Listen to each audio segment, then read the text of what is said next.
안녕하세요. 원력은 어떤 어려움도 극복할 수 있는 힘이 있다라고 하는 그러한 주제입니다. 먼저 경전의 말씀을 소개를 드리면은 결정된 업은 면하기 어렵다. 그러나 간절한 원력이 있으면 결정된 업도 소멸할 수 있다. 그러죠. 부처님 제자가 살아가는 방식은 굳건한 원력을 가지고 사는 것입니다. 원력은 불자가 살아가는 생명줄이어야 한다.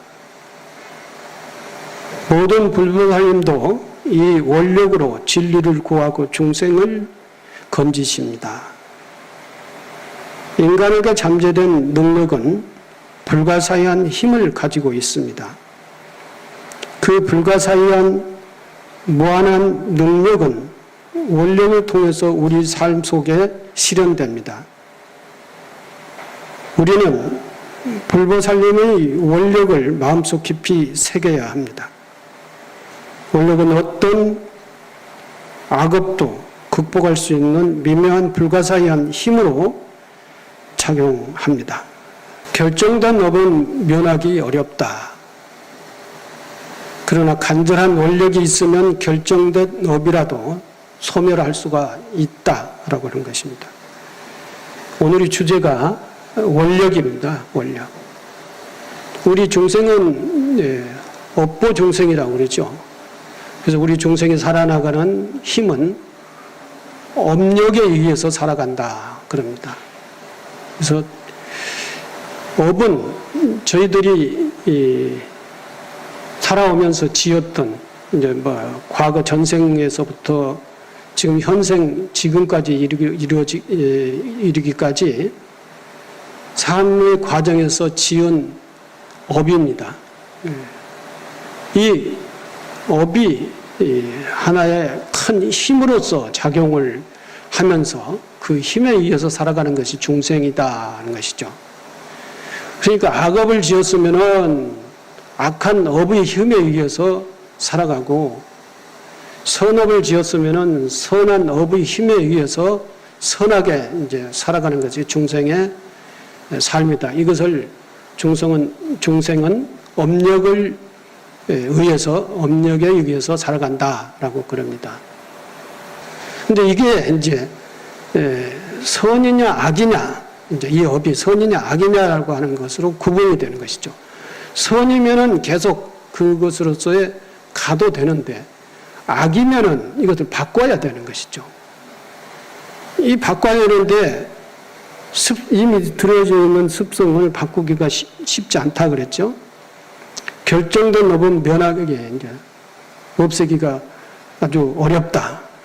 그러나 간절한 원력이 있으면 결정된 업도 소멸할 수 있다 그랬어요. 이 결정된 업, 악업이라고 하면 바꿔야 되는 거고 선업이라고 하면 그냥 끌고 가야 되는 것인데 우리가 이 세상에 살아나가면서 좀 창의적으로 살아가야 하는데 창의적이지 않고 게으르고 또는 퇴보하고 이런 삶으로 자꾸 이렇게 열심히 노력을 하지도 않고 기도도 안 하고 수행도 안 하고 나중에 이제 이 코로나가 이렇게 지나가고 난 뒤에 법회 잘 안 나오게 됐다. 이제 그 법회 잘 안 나오는 그 습성이 버릇이 돼가지고 이제 절에까지도 안 오는 이러한 습성으로 굳어져 버리면은 그게 이제 악업으로 이제 굳어져 버리는 것이죠. 그러니까 이게 다시 이제 바꿔서 절에 나와서 열심히 그리고 기도도 하고 수행도 하고 공부도 하고 그러면서 자기 삶을 창의적으로 자기 인생을 정말로 건강하게 이끌어 나가는 그런 방향으로 이렇게 가야 되는데 이렇게 가지 못하고 계속 집에서 이제 그 집에서 이제 그 세속적인 또 다른 문화에 물들고 그래서 세속적으로 흘러버리면은 그건 영원히 고칠 수가 없게 된단 말이죠. 이런 것들을 이제 수정해내고 고쳐내는 것이 원력이다라고 하는 것이 원력. 원력은 간절한 원력이 있으면은 결정됐다, 업에 굳어져 있다 하더라도 그것을 소멸시킬 수 있다라고 하는 것이 오늘의 중요한 내용입니다. 개인적인 삶에도 삶의 목표가 있어요. 삶의 희망과 삶의 어떤 그 목적이 있죠. 근데 이 삶의 희망과 목표를 우리는 원이라고 할 수 있고 원력이라고 할 수 있는 것이죠. 이 삶의 희망과 목표가 없으면은 사람은 살아나갈 수가 없습니다. 이 의지가 생기지를 않아요.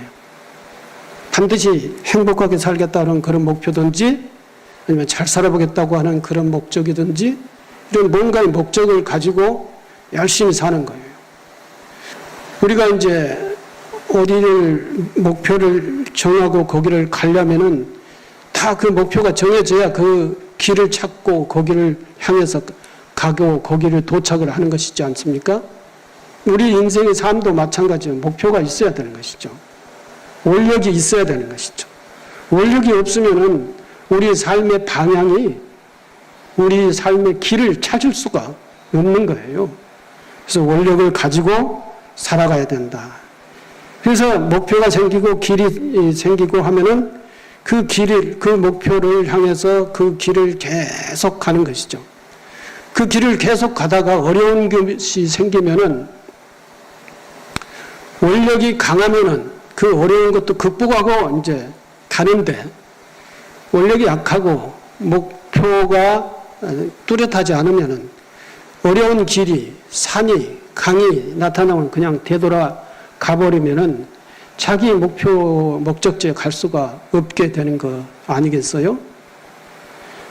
그와 마찬가지인 것입니다. 그리고 그만큼 원력은 목표이며 길이다라고 하는 것입니다. 원력은 어떠한 악업도 극복할 수 있는 미묘하고 불가사한 힘으로 작용을 한다 그러죠. 부처님 가르침에 의하면 인간의 근본은 불성입니다. 우리의 근본은 불성이다라고 그래요. 인간의 근본은 불성이다 그랬어요. 때문에 인간의 능력은 불가사한 힘을 가지고 있습니다. 우리의 능력은 이렇게 뭐 깨재재한 사람이라고 보이더라도 능력은 불가사한 힘을 가지고 있어요. 그걸 믿어야 됩니다. 그걸 찾아야 돼요. 아, 내가 불가사한 힘을 가지고 있다. 내가 불성을 가지고 있다. 내가 어떠한 간절한 원력을 가지고 살아나가면은 그 원력을 이룰 수 있는 능력이 있다라고 하는 것을 이걸 확신을 해야 돼요. 확신. 이걸 확신을 하지 않으면은 어떠한 의지도 생기지가 않아요. 의지도. 그냥 닥치는 대로 되는 대로 주어지는 대로 이렇게 사는 거예요. 그러니까 원력과 목표가 없으니까 그 자기가 한 발자국 뛰면은 목표를 향해서 원력을 성취하기 위해서 한 발자국 전진하는 발걸음이 돼야 되는데 이게 안 되면은 이게 목표가 원력이 없으면은 어느 방향으로 가는지도 모르고 그 뒤로 갈 수도 있고 옆으로 갈 수도 있다는 것이죠. 이 자기의 발걸음의 방향을 정확하게 인지해야 돼, 인식해야 되는 거예요. 근데 이 원력이 없으면 그것이 뒤로 가는지 앞으로 가는지 이걸 판단을 구분을 못하는 것이죠. 잠재의식이라는 그 개념을 다 아시리라고 생각을 하는데 그 현재에 드러나 있지는 않지만 우리 저 깊은 마음속에 잠재되어 있는 그런 어떤 능력을 잠재의식이라고 그러는 거예요. 그렇다고 어떤 상황이 벌어지면은 그 현상의식이 움직이는 게 아니라 잠재의식이 이제 현상의식으로 드러나는 것이죠. 드러나게 되는 거예요. 예를 들어서 갑자기 우리가 집에 이렇게 편히 쉬고 있는데 갑자기 집에 불 났다고 해봐요. 그때는 어떠한 의식이 발동하느냐면은 현상의식과 잠재의식이 동시에 발동하는 거예요. 현상의식이 현재의 상황을 파악을 하고 그 상황을 극복하기 위해서 작동되는 것이 잠재의식이에요.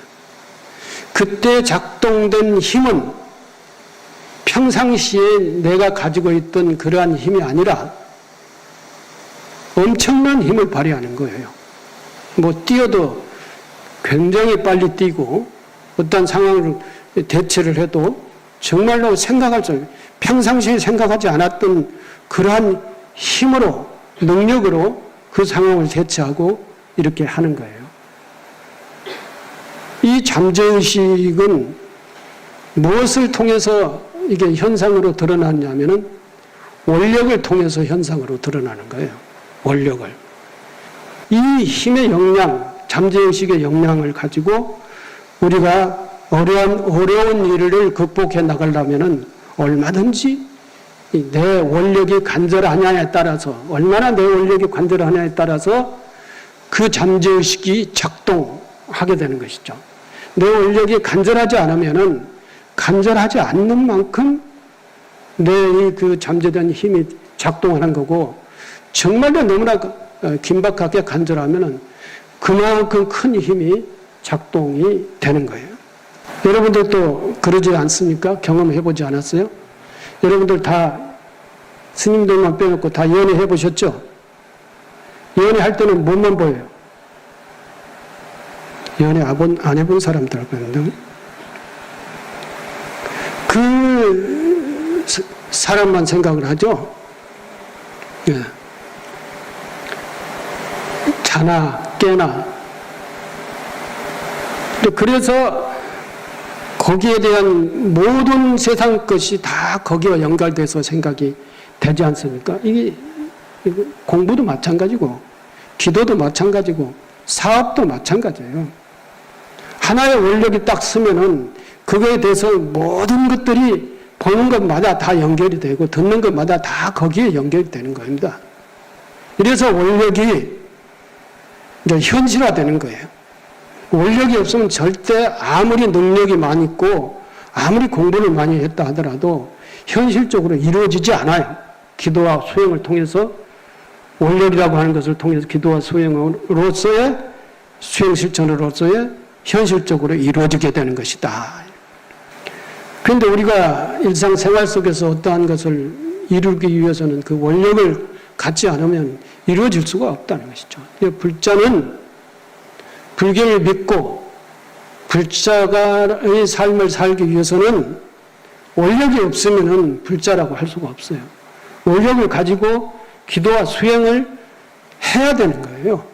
그리고 일반적인 어떤 그 끄달림, 세속적 끄달림, 이것은 뭐 한두 번은 끄달릴지 모르지만 그러나 대체적으로는 그걸 다 원력에 의해서 밀쳐내야 된다. 그걸 다 헤쳐나와야 된다. 역대 조사 스님들도 그렇고 역대 훌륭한 사람들도 그랬어요. 역대 이 국가를 구하는 사람들도 목숨을 바쳐서 원력을 가지고 국가를 위해서 싸웠어요. 무엇과 싸우든지 싸웠어요. 그래서 국가를 지키고 국민을 지키고 나라를 발전시키고 이렇게 했단 말이죠. 사업을 하는 사람도 원력을 가지고 그 사업에 대해서 노력하고 연구하고 실천하고 그랬어요. 그래서 그 사업을 유지해 나가고 발전시켜 나가고 사업을 성취하고 그랬다는 것입니다. 이러한 원력의 결과물에 의해서 우리 경제가 이렇게 성장하고 우리 사회가 발전하고 우리 국가가 세계적으로 이렇게 성장을 했던 것입니다. 우리 국민의, 우리의 선조의 노력과 원력에 의해서 우리는 그 복에 의해서 지금 이렇게 살아가고 있는 거예요. 그리고 우리는 그 환경에 태어나서 그렇게 자라고 있어요. 근데 지금 이렇게 우리도 그 조상들의 원력과 신심 그리고 희생 이것을 바쳐서 일으켜놓은 우리의 이 가정과 또는 우리 사회와 국가를 속에서 이 좋은 풍요로운 문화적인 환경 속에서 살고 있다는 것이죠. 그러니 7월 백중 49일 기도 그때만이라도 우리는 우리 선조와 우리 국가를 위해서 희생하신 그런 분들을 위해서 기도를 해야죠. 그거 않고 그냥 날려먹으려고요? 안 되죠. 그건 박복한 일이라 이것이요. 복을 짓고 그 조상들을 위하는, 조상을 잘 모신 후손이 잘 살 수밖에 없어요. 조상을 마음대로 그냥 내팽개치고 하면은 그건 안 돼요. 그 후손이 잘 살 수가 없어요. 그건 인간으로서의 도리로서도 그렇게 할 수가 없는 거예요. 경전의 가르침에 우리가 알아야 할 것은 보살이 중생을 구제하겠다는 원력입니다. 지극한 원력이야말로 구조정신이며 자비보살의 정신이고 당당하고 힘찬 자신의 인생을 펼쳐가는 원력의 원동력이라고 하는 거, 우리 인생의 원동력이라고 하는 것입니다. 부처님의 가르침과 인간의 잠재의식의 무한 능력에 대한 믿음과 원력을 가지고 공부해 갈 때, 즉 보살의 원력을 자신의 원력으로 전환하였을 때 우리가 얻을 수 있는 가장 큰 힘을 얻을 수 있고 가장 큰 이익을 얻을 수 있다. 가장 큰 이익은 우리의 간절한 원력에 의해서 얻어지지 게을러 가지고 절대 얻어지지 않습니다. 무성의 해가지고 절대 얻어지지 않습니다. 간절한 원력에 의해서 우리의 큰 힘과 우리의 이익은 보장되고 이루어진다라고 하는 것입니다. 오늘은 원력은 무엇이든지 극복할 수 있고 원력은 무엇든지 이룰 수 있는 큰 힘이다라고 하는 주제로 말씀드렸습니다. 감사합니다.